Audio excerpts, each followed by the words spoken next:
Hello and welcome to Empowering Student Voice through the United Nations Sustainable Development Goals and AI, facilitated by Lydia Foam. OTF Land Acknowledgement.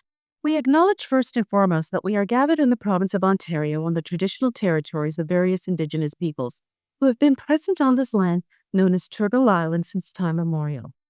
We acknowledge that this has been a meeting ground for generations. We are grateful to the stewards and caretakers of this land. As advocates, teachers, and educators, we understand our collective responsibility to honor, protect, and sustain this land. We further recognize and honor within the membership of OTF those who are Indigenous to this land.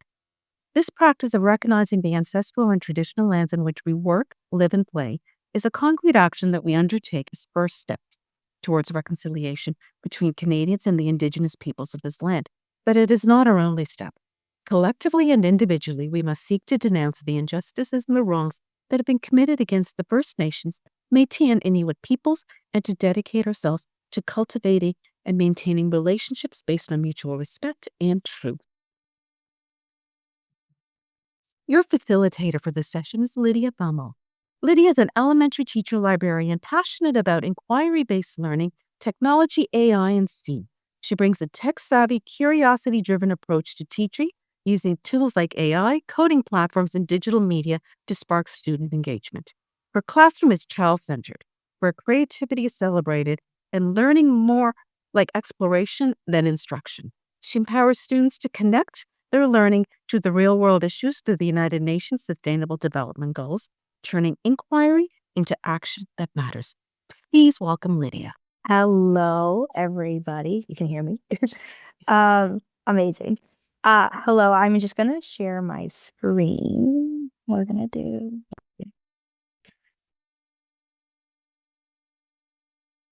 And I'm going right here. Okay. So perfect. I'm going to be sharing all of the slides. So feel free to take screenshots if you would like. But I'm going to be sharing all of the slides. I'll send a link in the chat at the end of the session, and I will also be posting it on my website. On my website, I'm gonna just type in www.theartofinquiry.ca. That is my website. I just sent it in the chat. If you were not able to join us last week at my previous session, I did do another session on AI last week. So if you're interested to see more about that, you can always check that out on my website. So, hello, welcome. My name is Lydia. I'm a teacher librarian for the Peel District School Board, and I have been in the teacher librarian role for about 8 years now. And before we start our session, I just wanted to set some norms for our collaboration. So I just hope that everybody is open-minded and open to asking questions, having conversations about what we're going to be talking about today. We want to play nice and then also have good vibes. Like Hopana said at the beginning, if you do have any questions during the session, please just ask the question in the chat as we go, and I will address it as we go. There is no need to wait until the end. So please ask as your questions arise. So this is a brief overview of some of the things that we are going to be talking about today. Again, everything that I'm going to be sharing with you is either on my website or on my Instagram, or somewhere on my socials. So you can find everything that we are going to be sharing today online. So if you miss something, please connect with me digitally, and I will make sure that you have access to everything that I've shared. So my goal as a teacher librarian is to make connections between inquiry-based learning, AI, and STEAM. And it's also to provide you with provocations and activities that you can take back to your classroom on Monday or tomorrow or whatever day you're going back into the classroom, and then also to connect and collaborate with you. I always emphasize the connect and collaborate because I would love to talk further with some of you who are maybe interested in exploring your AI journey moving forward past today. So if you want access to slides, again, these will just take you to my website and my Instagram account, which I've already linked. So you will have access to that after the session today. So this is a brief description. So what I'm going to be talking about today is how I have been using AI specifically with students for learning purposes and how we connect that to the United Nations Sustainable Development Goals. Again, I did a presentation last week on AI tools for teachers. So if you're interested in that, it's on my website. So inquiry-based learning to explore AI. What does that look like? Before we start, I just want to do a brief overview of the different types of inquiry that we might be familiar with. So we have structured, controlled, guided, and free inquiry. And I think the common misconception when we're talking about inquiry-based learning is that everybody thinks we're supposed to be in this free inquiry, and that for it to be an inquiry, it must be free inquiry. And that is a common misconception, because a structured inquiry is inquiry, and that means that maybe it's you providing questions or prompting students along the way, and that's totally fine. It's whatever you and the students that you teach are most comfortable with. So all steps of the inquiry process, or all levels of the inquiry processes, are okay. As long as you're in there, we're doing inquiry. So this is a overview of the inquiry process that I use with students at my school. This was co-created along with students and other educators in my building. So we came up with our own inquiry process and then the role of the teacher. And this is just important to note because I will be taking you through the process of learning that I did with a group of students, so you can see how we connected the inquiry process, STEAM, and AI all together. This is the STEAM cycle, same idea. This cycle was created with students, and it mirrors the inquiry process as well as the engineering and design process. But this was what the students at my school came up with, and the verbiage and words that they decided worked best for them so that they could remember everything. And this is common language across all grade levels in my building. So you can raise your hand or you can type it in the chat. Who is actively using AI with students intentionally in the classroom? If you are, you can raise your hand or you can pop it in the chat. Okay, amazing. And now, what are some of the reservations or questions that you may have about intentionally using AI with students, if any? And again, you can just unmute yourself or you can type it in the chat if you have any questions or reservations that you maybe not you, but maybe somebody that works with you, or maybe some reservations that you may have heard from people. I'll give you some time.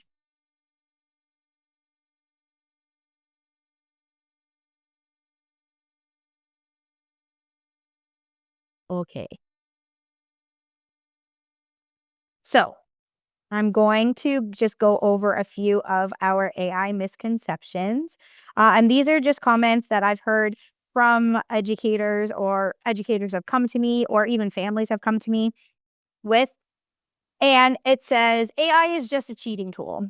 I'm sure some people have probably heard this, or people say this, and I want to say that this is debunked. AI is not a cheating tool, in my opinion. AI can be used to cheat just like Google or calculators can be used. But AI is a thinking tool. It's not inherently a cheating tool. It's all about how you frame the use of the tool, that will move it from cheating tool to thought partner.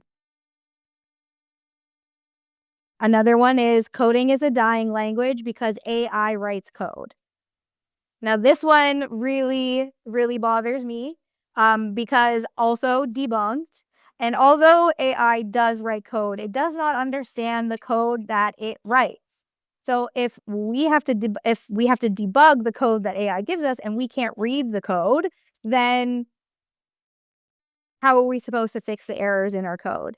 To me, this is a big thing because I do use AI with students when we are coding, and I will talk about that a little bit as well today.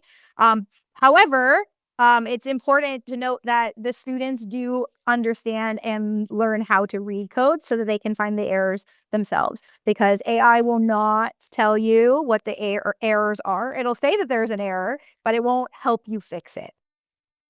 Lydia, there are two double statements to your previous Yes. question. The first one was environmental impacts. Yes. Environment. So- We're going to talk about that a little bit. And then I Perfect. also see student privacy, Mhm. the working question. So I'm also going to talk about that too. It's coming up. Awesome.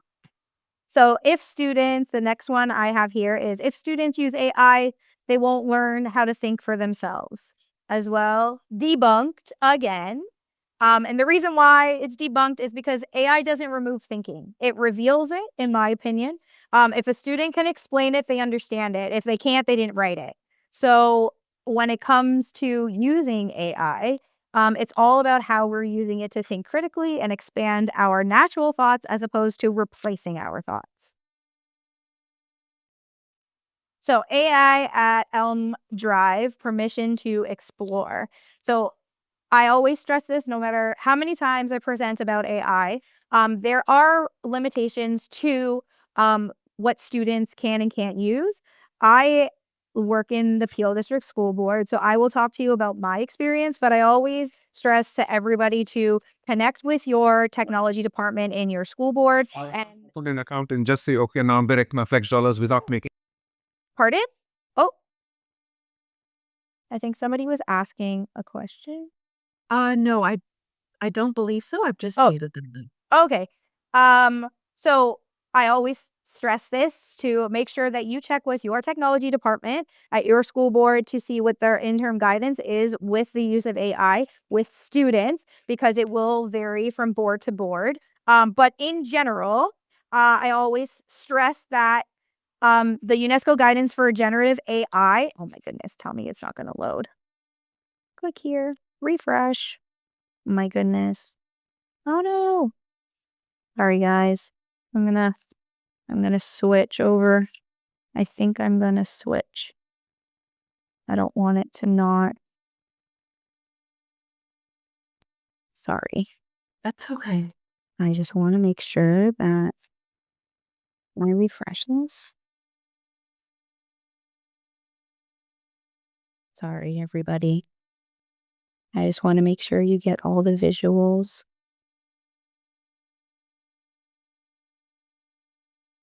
I keep going. Oh, okay. Let's go back one more. Oh, it's not working. It's okay. It will work when you see it on my website. I'm not quite sure why it's blocking that image right now. That's so strange. Click here. It's okay.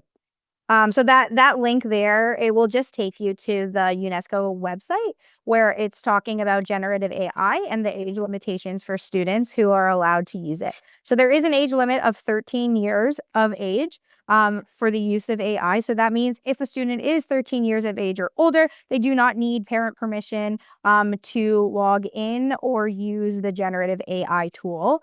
But what I say best practice is just have a permission form for all students that you're going to be using AI with. What I do in my school is I send out a permission form at the beginning of the year for all the students that I will be working with, and I say, these are the different AI tools that we're going to be using. Do you give permission for your child to use said tool? And then the parents will send the permission form back, either indicating yes or no. I have never in the many years that I've been doing this had any parents say no, but this is just an outline of the tool that we would be using and how it actually works. And I give this to students even if they are 13 years of age. And I just think that's best practice because we want to make sure and ensure that the parents are aware of these tools that we're going to be using with their children. So again, I work for the Peel District School Board, so we have the interim guidance on generative AI for staff, and there are many different resources that my board gives out to educators so that they can be well-versed in the world of AI and how they can use it for themselves as well with students. So again, check with your board and see if anything has been put out or sent out so that you're aware of the rules and regulations around AI use in your school board. So quickly, if you would like to, in the chat, there is a question here, if you would know. So Google search, when it was first released, it took about 7 years for it to reach 100 million users. How long do you think it took ChatGPT to reach 100 million users? So 7 years for Google search to get 100 million users. And then ChatGPT, how long do we think? Again, you can either say it out or you can type it in the chat. 1 year. 90 days. Amazing. 2 months. Yes. So it actually took 2 months of use for ChatGPT to reach 100 million users. So that just goes to show you that the world is changing at lightning speed and we need to be changing with it.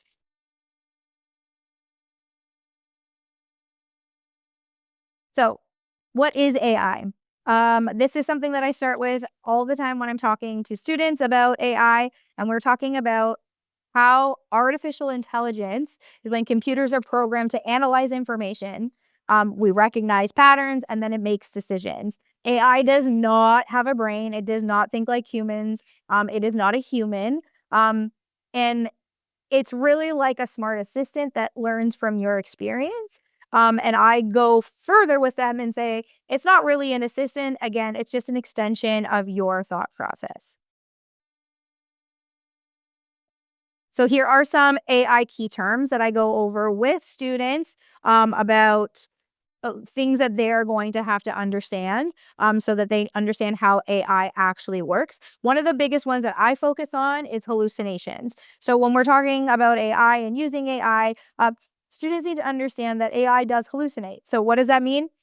That means AI makes stuff up. Sometimes it just comes up with random things, and it's our job to be able to point out those things and debunk anything that AI could potentially be giving us as true information, but it's actually misinformation. So we have some more misconceptions here. We kind of went over some of these. And then again, I just say if they can explain it, they learned it. If they can't, it's not their thinking. And this is just, again, something as educators that we need to do. We need to make sure that we're always having conversations with students and we're always reflecting and fixing and collaborating and sharing ideas. Because again, even if a student is using an AI tool to get information, if you sit with them and they can explain it, that means they understand it. Even if they didn't write it, it's more about understanding and the learning process as opposed to a final learning product. Okay. This is a quote from a colleague of mine or somebody that I know. And they said, if students rely on AI too much, that what will that mean for their futures? And what will that mean for our futures? And then I found this meme and I thought it was a little bit funny.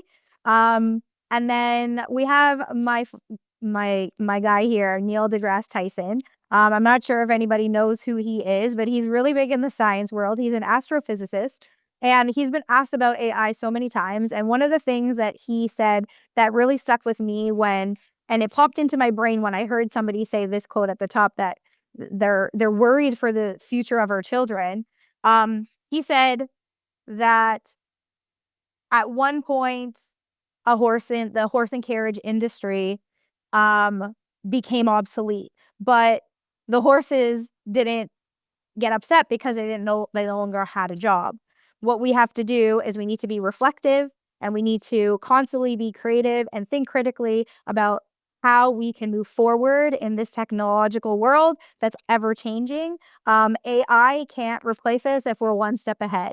And in order for us to be one step ahead, we need to be thinking critically and creatively when we're using tools such as AI. So rather than it being a productivity tool, we have to use it in a way to elicit some better change in the world. So what does that mean for us as educators? AI is part of our lives, is part of the students' lives, and it's not going away anytime soon. So it is important for students and educators to understand how it works. And this is where I start with students at the very beginning of the year whenever we start our AI journey together. So AI literacy is a thing, and students need to understand what AI literacy is and why it's important. So they have to understand how it works. So we know that AI learns from data sets, it looks for patterns, and then it makes predictions. AI is not magic, it's trained. And this is super important for students to understand. When we're talking about misconceptions or misinformation through the use of AI tools, another thing that I teach students about is lateral reading. And with lateral reading, all that means is that when you have your AI tool open, whether it's Copilot or Gemini or ChatGPT, and we're using it as a researching tool, we need to make sure that we have other tabs open so that we can read across platforms. So this is how we would go to AI and we would ask it a question, and then we try to fact check by going to other resources or other sources that are more reputable, that we know might be more reputable. And it's just making sure that the students understand that AI isn't a one-stop shop. We must go beyond the walls of AI, and that's what lateral reading means. So, does anybody know what machine learning is? Has anybody heard of machine learning before?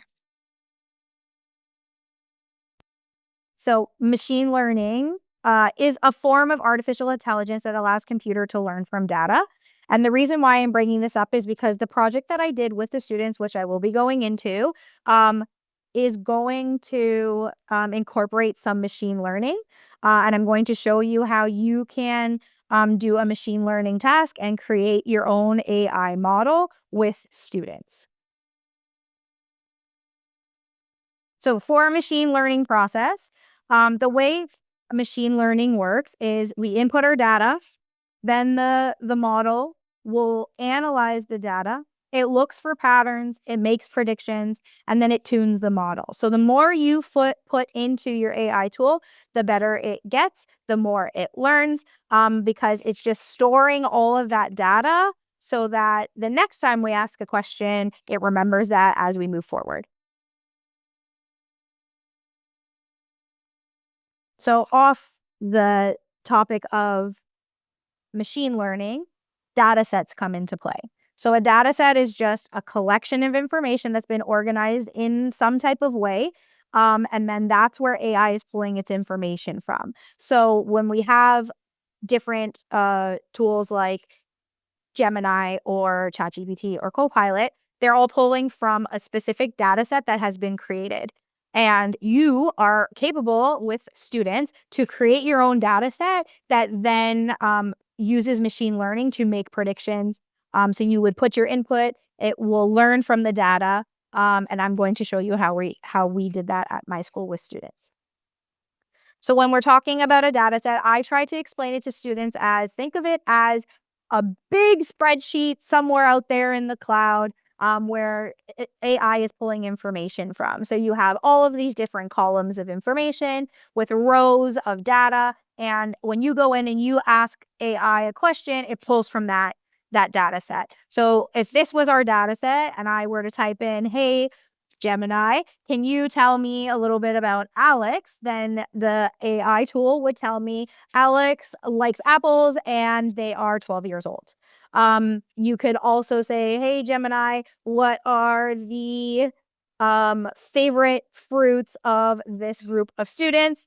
And it will say apples, mangoes, and bananas. So this is just a visual way that I try to show students what a data set might look like. It's a little bit of a difficult concept to conceptualize. So this is the way that I tried to share with students, so it kind of made sense for them. And I've done this with students from grade 2 all the way to grade 8. And I've also used some AI with kindergartens as well, more generative AI, but this specific learning about data sets and machine learning, I've done with grade 2 to 8. So AI is a cool technological thing. However, AI does affect the real people and the real world. So we're going to go into some common or some ethical considerations that we need to take in order while we're using AI. So everything that I do with students at my school is always rooted in the United Nations Sustainable Development Goals. Every problem that I present to them or every problem a student presents to me, the first thing that I do is think, how is this connected to a UN SDG? So the very beginning, while we're starting our journey, I introduce the UN Sustainable Development Goals to students.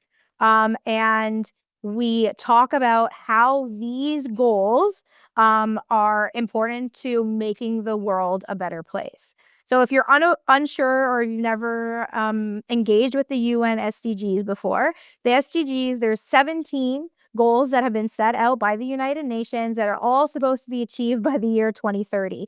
We're only 4 years away. There's 169 targets in total. And I always show this to students and I ask them, how many of these goals do you think we've solved so far since the year 2013? And some of them say, oh, maybe 2, maybe 3. But however, none of them have been completely solved, but we are making big progress towards solving some of these goals or contributing to a positive outcome to some of these goals. The goals are here. So these are all of the goals. Within each goal, there are like sub goals. That's why there's 169 targets. But these are the categories that the students learn about when I'm introducing the goals. So every topic that I give them, every article, every historical moment that we've talked about always is rooted in one of these goals. And as I go through the rest of my presentation, you will see these pictures randomly on the slides, and it's just showing you the connections either I or the students had made to one of the goals when we were doing that learning. So, how many have been solved, and why is it important for us to learn how it is related to AI? So, when we're talking about AI, the ethical considerations that we need to keep in mind is spreading of misinformation. We've already talked about that. There's social and human impact, as well as the environmental impact that AI poses on the world. These are huge, and one of the main one that the students that I've been working with this year and last year focused on is the environmental impact, but we did explore all of these areas of consideration. For spreading of misinformation, so AI generated information is the world's biggest short-term threat. I was watching the news the other day, and on the news somebody had said that within the next 5 years we could see that probably close to 70 to 80% of the information that we are receiving is going to be AI generated, which is cool, but at the same time, it's concerning because there has been, the NewsGuard has been tracking AI generated news and information websites, and it's found that there has already been over 725 articles that have been spreading misinformation that has been spread as fact. So this is information that's coming from scientists and doctors and all of these reputable resources that we find online that we think, hey, that's a good resource or a good source to go to. But it's been found that there has been a lot of misinformation that is actually being spread. All of these articles are actually linked in. I'm going to share the, my goodness, how do I move this? How do I move you? There we go. I'm going to share the link. I have a Google Doc that has all of the articles that I have been using. I just shared it in the chat for you to access if you would like to read them and see more about that. Our second one is social and human impact. So the two articles that I have linked here is OpenAI uses Kenyan workers on less than $2 per hour to make ChatGPT less toxic. And also behind the AI boom, an army of overseas workers in digital sweatshops. So both of these articles go into the work conditions that workers who are adding to data sets and making sure that ChatGPT and AI is working at its best capacity, but they are in extremely poor work conditions and are not making a decent wage. And these both connect to two of our UN SDGs. And then the last one that the students focus heavily on is the environmental impact of AI use. So AI use actually uses extreme amounts of water. And there is a city, I believe in Ohio, that when they had an AI data center put in, the usage of water in that area went up by 47% in less than a month. And this is very alarming. And not only is alarming, but it's also very concerning because there are people in the world who do not even have access to clean drinking water, and we are using it to cool AI to make our lives easier. And the water that is being used is not any water. It has to be clean, filtered drinking water or filtered clean water. So this is a huge concern because the amount of energy and water that is being used is astronomical when there are people who don't have access to water themselves. So one of the articles that a student actually had found when we were learning about this was this article that says, China powers AI boom with undersea data centers. So basically what China had said was, we see that it is not sustainable for us to be using all of this water to cool our data centers. So what we're going to do is we are going to submerge these data centers underwater because it is a natural resource and it is more sustainable long term, which in theory, yes, is great. But the students that I teach said, well, how is these underwater data centers impacting the environment, community, and the future of sustainable growth? Yes, it is a natural resource, but how is it affecting life below water, which is one of the Sustainable Development Goals? This QR code here will take you to this slideshow about smart growth and sustainable cities that I developed with students in a grade 8 class this year that you can have access to as well as this article here. So this brings you to the link that I have shared with you in the chat already. It is a growing list. When I come over here to this list, you will see that some of them are highlighted. The ones that are highlighted are newer additions that the students have either found and are looking at currently. And it is always growing. So if you do have access to this, just keep it on board because I will be adding more to it as we find more articles that are related to the work that we are doing surrounding AI. See that there is a thing in the chat. Oh, I see. Okay. So AI learning. So these are websites that you can use with students. I'm going to go through some of the sites that I've been using with students and how you use them, and how we ended up using some of them to create change and hopefully make some strides towards solving some of our UN SDGs. So the first one we have here is Say What You See. And all of this is going to be linked. I also want to preface all of this with saying every single site that I show you is completely free. There is some of them might have a paid version, but most of them are completely free, completely accessible online for you and students. So they're all not paid. So Google came out with this Say What You See, and I like starting with this with students because it teaches us how to use descriptive prompting when we are engaging with our AI tools. So basically how it works is it gives you a picture and then you have to try your best to describe what you see in the picture.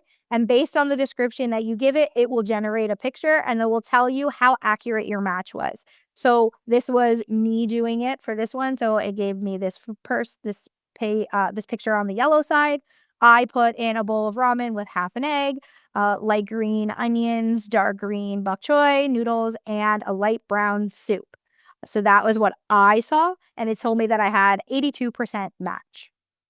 It brings you through different levels, and as the levels go, the images get a little bit less specific. So you have to be extra descriptive in your prompting. Minecraft education is the next one. And this is great if you are trying to teach the concept of lateral reading and understanding how AI does spread misinformation.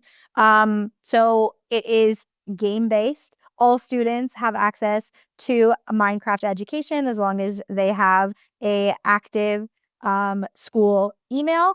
Again, it's free. It's in the world. It's been created.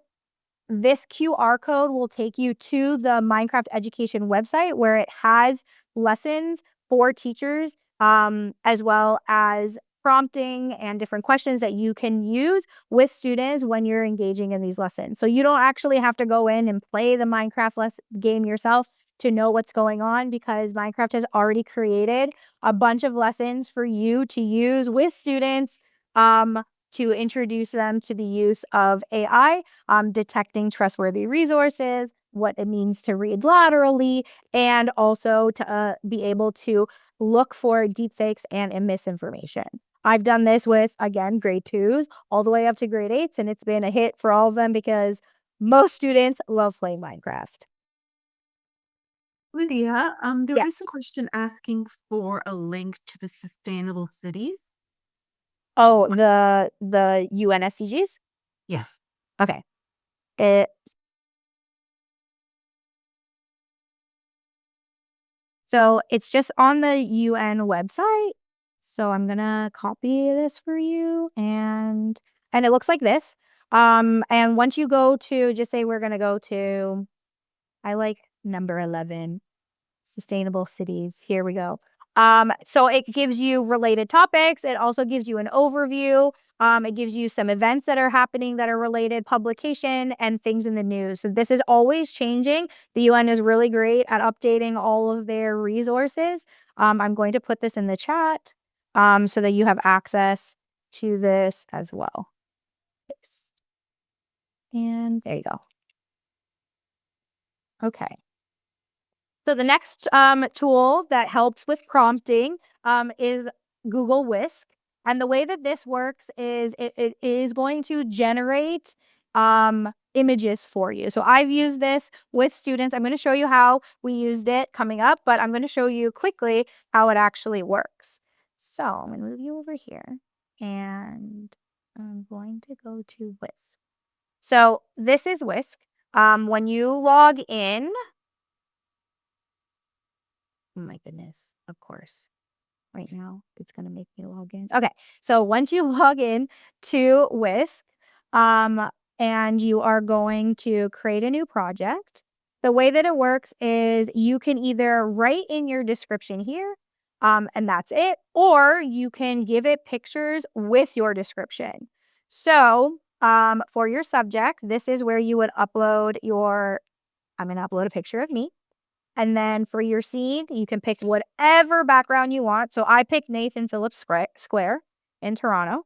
And then the style of the art that you would like to use. And Sailor Moon was my favorite show as a child. So I picked Sailor Moon. So it's going to just process those images. And then what you would do is you are going to put in your prompt. So I pre-wrote it. So here, all I wrote was I figure skate. So I wrote, create an anime style girl inspired by Sailor Moon using this person as the main character, set the scene at Nathan Phillips Square in Toronto. Into the skating rink. It is sunset with a glowing city, sparkling moon effects, flowing hair, dramatic hero pose, highly detailed animated drawing or illustration. And then you press enter, and then it's going to generate images for you. I'll let that generate, but I'll come over here because I've already done this one before. And I will say I look great as a Sailor Moon character, just saying. But these are all editable. So if you don't like the image, you can go in and you can add details. I've used this with students to generate story images. I've also used it in combination with the UN SDGs, which I'm going to show you coming up. And here we go. There's some new ones that it's generated for me. Okay. Let me move you back up here. Okay. The next one that I'm going to show you is a book creator. So book creator now has an integration with Canva, and it does also have an integration with Adobe Creative Cloud. So if your school board or your school allows you to use book creator, these are tools that are already integrated in there. So students are able to use image generation within book creator to create images for any type of learning that you are doing.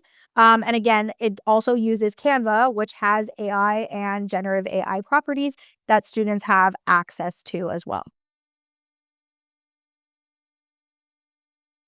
So this is different ways that you can use some of these tools with students. I'm going to show you what I have done with students and how we've used these tools.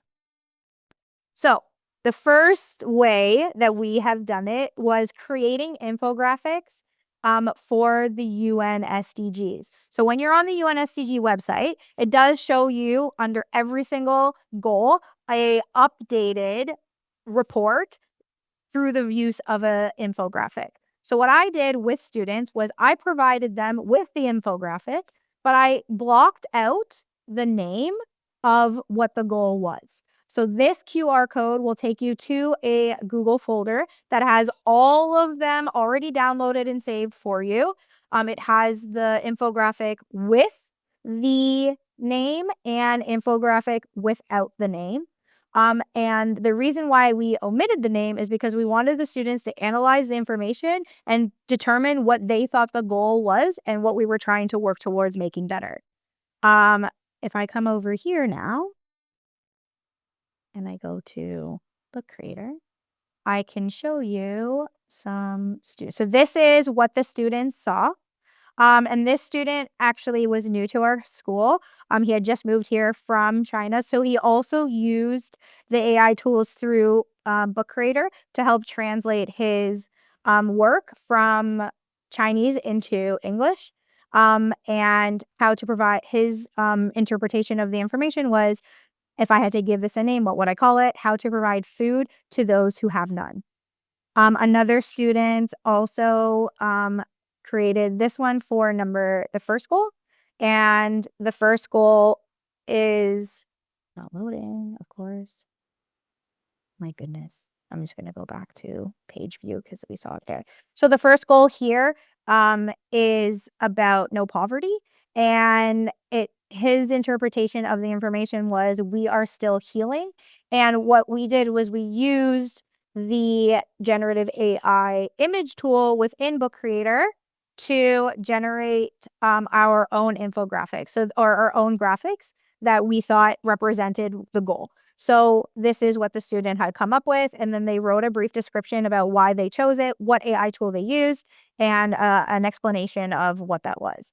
So they did this for every single um, um, SDG.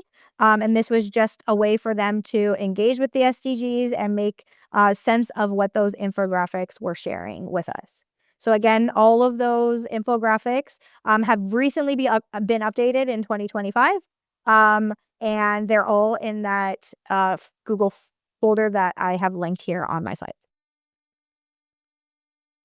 Okay.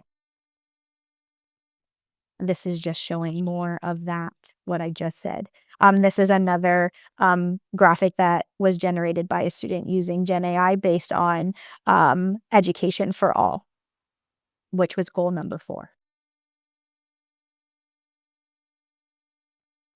Another tool that I use, this is to teach students about data sets, is Google Quick Draw. This is a really, really fun tool. You don't need to do it on an iPad, but it does make it easier because it is a drawing game. So when we come over here, we can go to Google Quick Draw. When you log in, we go, let's draw. And the way that it works is it will give you a word and you have to draw that within 20 seconds. The AI is going to guess what you have drawn. It's going to look for predictions and patterns based on how other people in the world have also drawn those items. So for mine, it says wheel. So I'm going to go in, I'm going to draw. Oh, wow. Wow, Lydia. I see circle or bracelet. Oh, I know. It's wheel. It's wheel. And then it will go to the next one. So there's 6 rounds. And once you go through all 6 rounds, at the end, it will show you the data set that it has created by all the different people who've played this game. And then the cool thing about it is that I tell the students, now your drawing is in the data set forever. So people will also see those images that you drew for the different words that popped up on the screen. Now, why is this important? It's important because we ended up creating our own data set. And this was a way for the students to visualize and conceptualize what a data set looked like, even though it was through drawings. There's various ways that you can create data sets. Okay. Oh, I see 2. Oh, Google Quick Draw. Amazing. So this is how we then connected our Google Quick Draw to machine learning. And Google Teachable Machine is a tool that you can use with students that's completely free and super easy to use, no coding skills necessary, and it helps you create your own data set. So what the students that I worked with did was we created various data sets. So we created 4 different categories. We had sports, dias, nature, and food. And we went to Google Teachable Machine and they uploaded their data sets and it turned it into an image recognition model that we then can use to create different things. So this QR code will take you to this Canva slides here where it says Google Teachable Machine, learning about bias and creating data sets. And it brings you through the lesson that I did with students when we were engaging in this learning. Again, everything is linked. So if you don't have the ability to scan it, it will be posted at the end of the session. And here are so many more different AI tools that you can use with students or ones that I have used with students. I've also done many tutorials on my Instagram account where I walk you through step by step how to use these tools and how I have used them with students in the classroom. So I know that was a very, very quick, fast overview, but the reason why I kind of sped through that is because I wanted to show you what the students actually did and what you can do with the students that you teach. So again, rewinding back, this is the inquiry process that we use. This is the process that the students came up with, and I'm going to walk you through all of these steps and where the learning took us and how it was related to the SDGs and how we used AI in that learning as well. So the first thing we did was understand what the problem-solving framework was.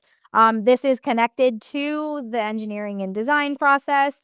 But what the problem that we framed was, what is the problem schools are facing with AI?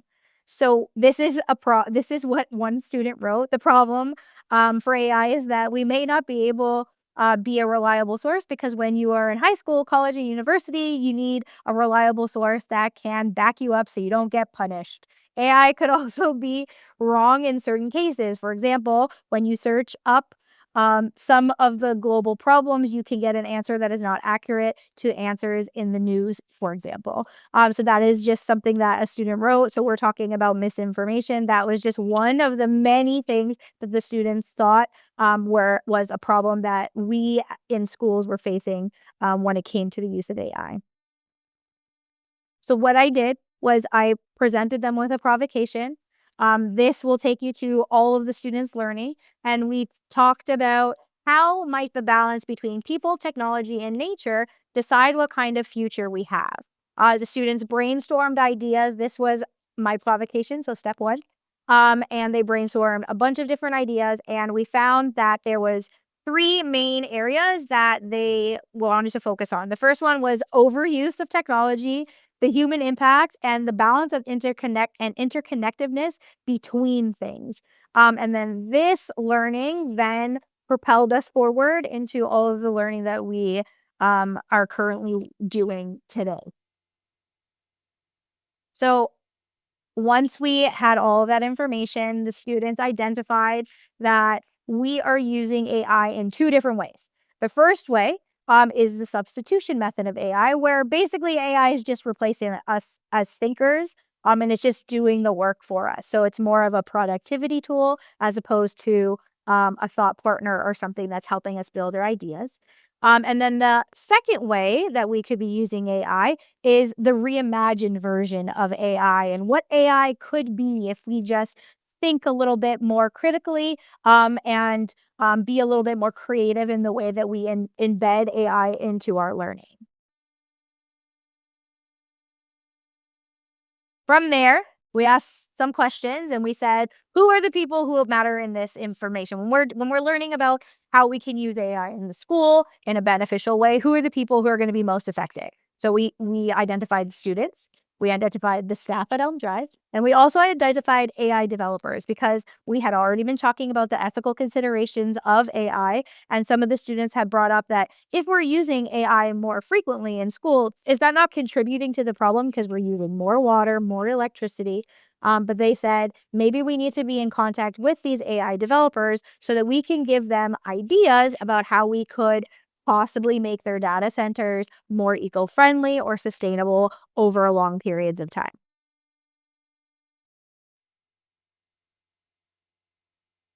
So the challenge that they were trying to solve, after all of our research and looking into and brainstorming, the students came up with this question. It said, how might we help Elm Drive Public School use AI to enrich and augment the lives and possibilities for every student at our school? So again, moving away from productivity tool and into a way of how we can use it to make the world and our lives better. We did it on a school level, that this could also be stretched to a global level as well. So during our research, we went heavily into the UN SDGs and really understood what the SDGs were and where we found that we had connections to some of these SDGs. And we talked about how Elm Drive is contributing to the problem. So what we did was we categorized and we brainstormed ideas, and we said, which UN SDGs are connected to problems that Elm Drive is contributing to? And what they looked for was common vocabulary through the information. And the students identified that one of the areas that we are contributing to the most is ensuring that sorry, I'm going to come back to this page. So students recorded all of their wonders, and then we organized it on Padlet. So this is all student learning. So you can scan this QR code, and it will take you to the Padlet, so you can see everything that the students had written. And then it connected the UN SDGs to all of their ideas. So some of them said that we're contributing to a pollution problem, and that connected to climate change. They also said that we connected to a water purification problem because we're always littering, and we're close to a stream of water where my school is located. So there was lots of different things that they said were local problems that we're contributing to that also are contributing to these UN SDGs that we are trying to solve. So in step 8, at the end of our cycle of inquiry and all of our research, the students started action planning. So they started to say, okay, well, what could we do so we can raise awareness within our schools to say we are contributing to a problem that we need to solve. So they raised awareness through the school by making posters, creating announcements, videos, different graphics. And the topic that they were focusing on was recycling, because they found that our school is not recycling properly. So we have a garbage can and we have a recycling bin, but when our custodial staff comes around, because students aren't organizing recycling and trash, everything just gets thrown into the trash. And the students are like, that is a really big problem. We have these recycling bins, but we're not using them properly. We tried to put up the picture that said, this is what goes in the recycling bin, this is what goes in the trash can, but that wasn't helping either. So the students needed and decided that they wanted to elicit more change. So they said, how are we going to do that? This is just pictures of us learning. This is me in the library with a group of students, some of them podcasting, editing videos, and creating posters that they were putting up around the school. So this is what they came up with. They said the Elm Drive community is improperly disposing trash, and they had a solution for pollution. So what they said, our solution is to promote eco-friendly materials and raise awareness about proper waste disposal. And all of this was going to be rooted in AI. So all of this learning was rooted in AI. How? We learned about sustainable cities, and this is them trying to build their sustainable cities in VR, because I do have VR sets. And we talked about how could we improve our school community if we were trying to have this solution for pollution. This is a product that I came up with that you can scan and you can grab it for free. So if you do not have VR sets, you could also do the sustainability challenge through Minecraft Education instead. And that gives you all of the information about how you can create your own sustainable homes and schools in Minecraft Education. Then from there, the students moved on to thinking, what are we going to do now? So we've built our sustainable city, we've made our posters, we made our podcast, we made our YouTube video, we've shared this all with students and staff, and we're still seeing a huge problem in our recycling and our trash that's in every single classroom in our school. So what we decided to do was we decided that we were going to create an AI-powered recycling app.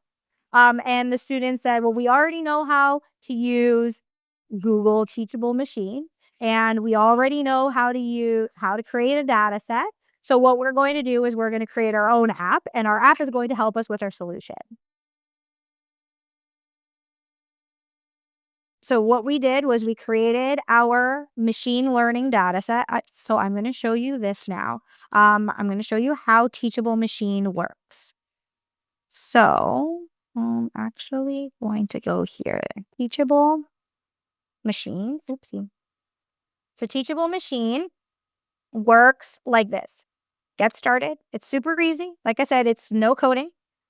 We started with an image product, standard image model, and you have different classes. So I am going to do thumbs up, and my second category is going to be thumbs down. I'm just going to show you quickly how it works.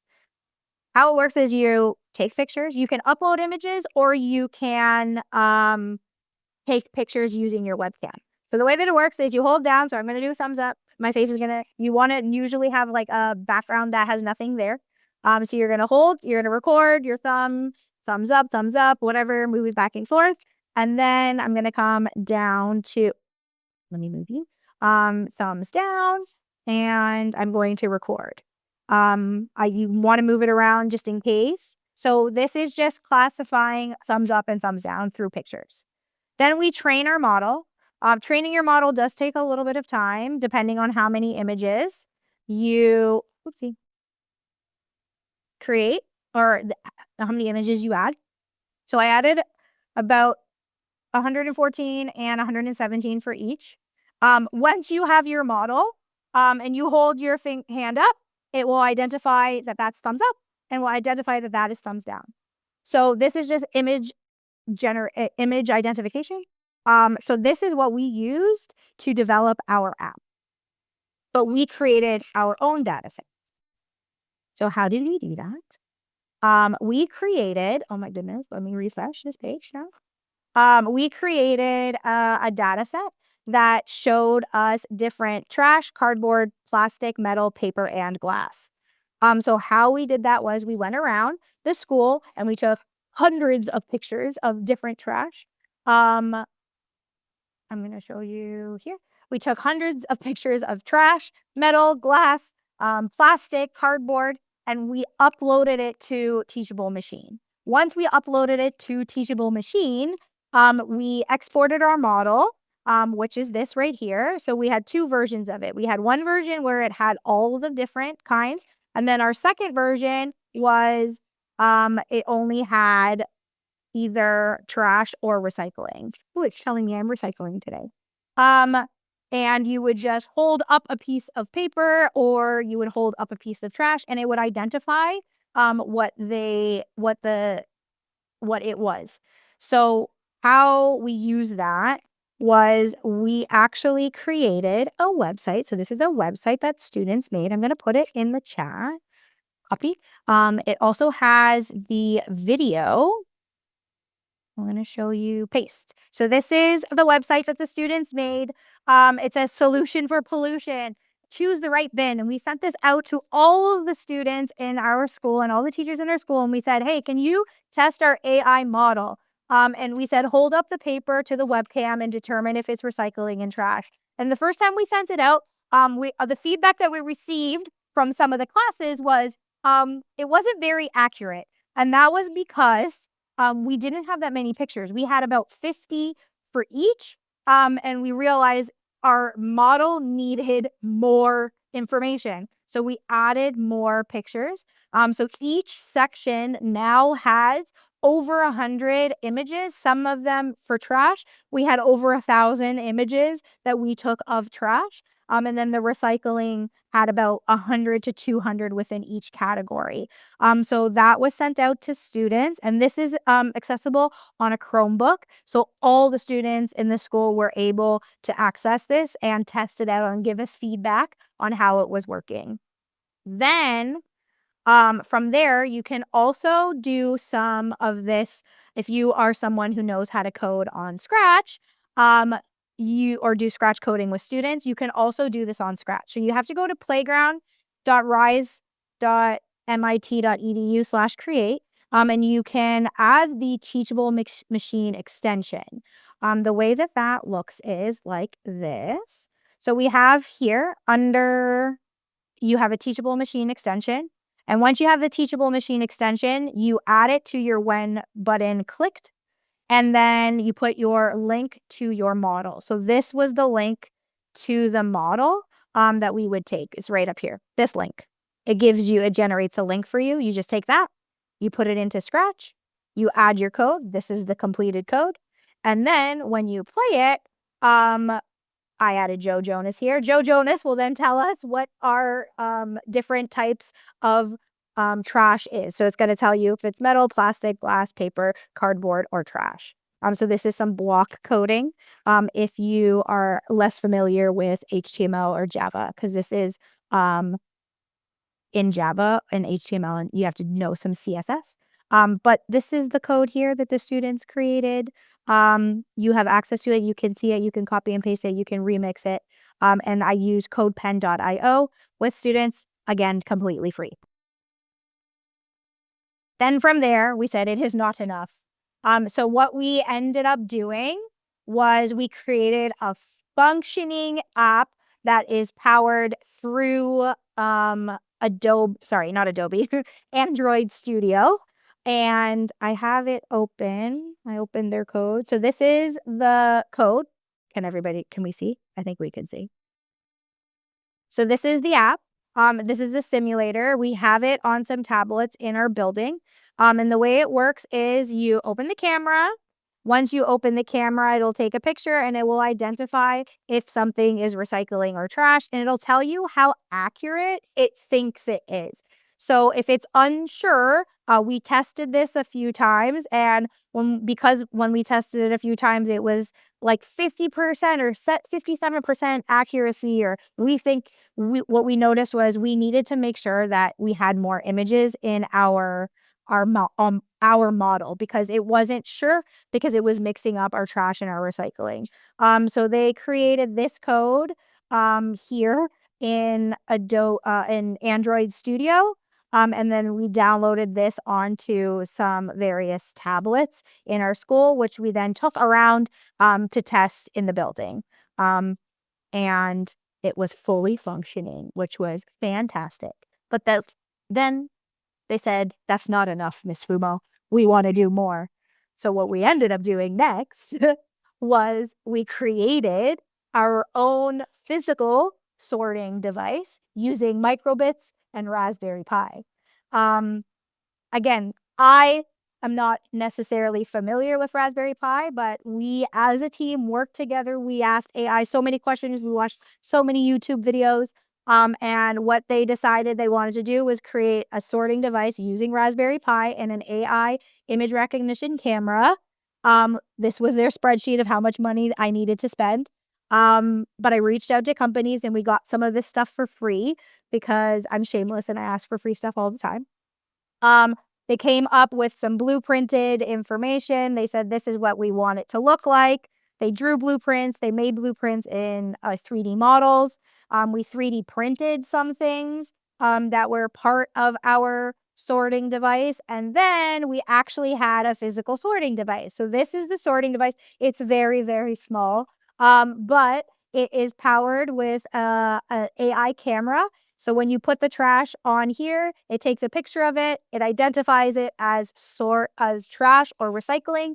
And then there's a servo motor in here that flips it to either side of the trash can. So if it's recycling, it goes to the left. If it's trash, it would go to the right. And it's separated down the middle. And this was created with a microbit, a Raspberry Pi, an AI camera, and a servo motor.